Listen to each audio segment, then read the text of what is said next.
അപ്പോൾ ഇന്ന് ഞങ്ങളുടെ രണ്ട് സിസ്റ്റേഴ്സ് തമ്മിലുള്ള സിസ്റ്റേഴ്സ് ഡേറ്റ് ആയിരുന്നു കേട്ടത്. ഞാനും എൻ്റെ സിസ്റ്ററും കൂടി ഒന്ന് പുറത്ത് പോയതാണ്. ഒന്നുമില്ല, മെയിൻ ഉദ്ദേശം എനിക്കൊരു കൺസീലർ വാങ്ങിക്കാനായിരുന്നു. കാരണം ഞാൻ ഉപയോഗിക്കുന്ന എൻ്റെ കൺസീലർ കഴിഞ്ഞു. വെതർ കണ്ടോ നിങ്ങൾ, ഭയങ്കരമായിട്ട് ഇന്ന് മഞ്ഞ് വീഴുന്നുണ്ടായിരുന്നു. അപ്പോൾ മെയിൻ നിക്സിൻ്റെ കൺസീലർ തന്നെയാണ് ഞങ്ങൾ നോക്കിപ്പോയത്. നിക്സിൻ്റെ കൺസീലർ വിത്ത് സിറം ഉള്ള കൺസീലർ അവൾ ഓൾറെഡി വാങ്ങിച്ചിട്ടുണ്ടെന്ന് പറഞ്ഞു. അപ്പോൾ അതുതന്നെയാണ് ഞങ്ങൾ നോക്കിപ്പോയത്. കൺസീലർ നോക്കിപ്പോയിട്ട് ആദ്യം പോയത് ഞങ്ങൾ കുറച്ച് ലിപ്സ്റ്റിക്കിൻ്റെയും ലിപ്പ് ഓയിലിൻ്റെയും ലിപ് ഷെയ്ഡിൻ്റെയും ഒക്കെ പിന്നാലെയായിരുന്നു. ആദ്യം കുറച്ച് അതൊക്കെ ഒന്ന് ട്രൈ ചെയ്ത്, കൺസീലർ ഓൾറെഡി ഞങ്ങളുടെ മനസ്സിലുണ്ട് ഏതാ വാങ്ങിക്കേണ്ടതെന്ന്. അപ്പോൾ ഓൾറെഡി കുറച്ച് ലിപ്സ്റ്റിക്കൊക്കെ ട്രൈ ചെയ്തു.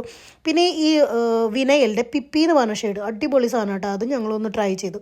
അത് കഴിഞ്ഞിട്ട് ഞങ്ങൾ അവിടെ കിട്ടാണ്ടായപ്പോൾ ഞങ്ങൾ വേറെ ഷോപ്പിലോട്ട് പോയി ഈ കൺസീലർ വാങ്ങിക്കാൻ. അങ്ങനെ ഞങ്ങൾ അവിടെ എത്തി.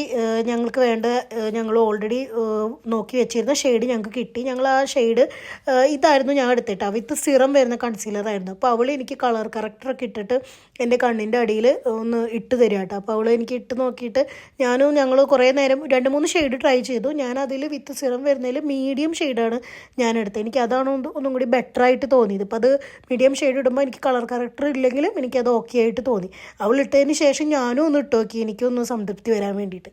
അങ്ങനെ ഈ ഷെയ്ഡ് എടുത്തു. ഇത് ഏകദേശം ഒരു 10 യൂറോ ആയിട്ടുള്ളൂ കേട്ടോ. ഈ ഒരു പ്രൈസിന് ഇതെന്തായാലും നല്ല വെർത്തായിട്ടുള്ള പ്രൊഡക്റ്റാണ്. ഇവരുടെ എല്ലാ പ്രൊഡക്റ്റും സൂപ്പറാണ്. അപ്പോൾ അത്രയേ ഉള്ളൂ കേട്ടോ. ഞങ്ങൾ രണ്ടുപേരും കുറച്ച് ഫോട്ടോസൊക്കെ എടുത്തു. അപ്പോൾ അത്രയേ ഉള്ളൂ. ബൈ.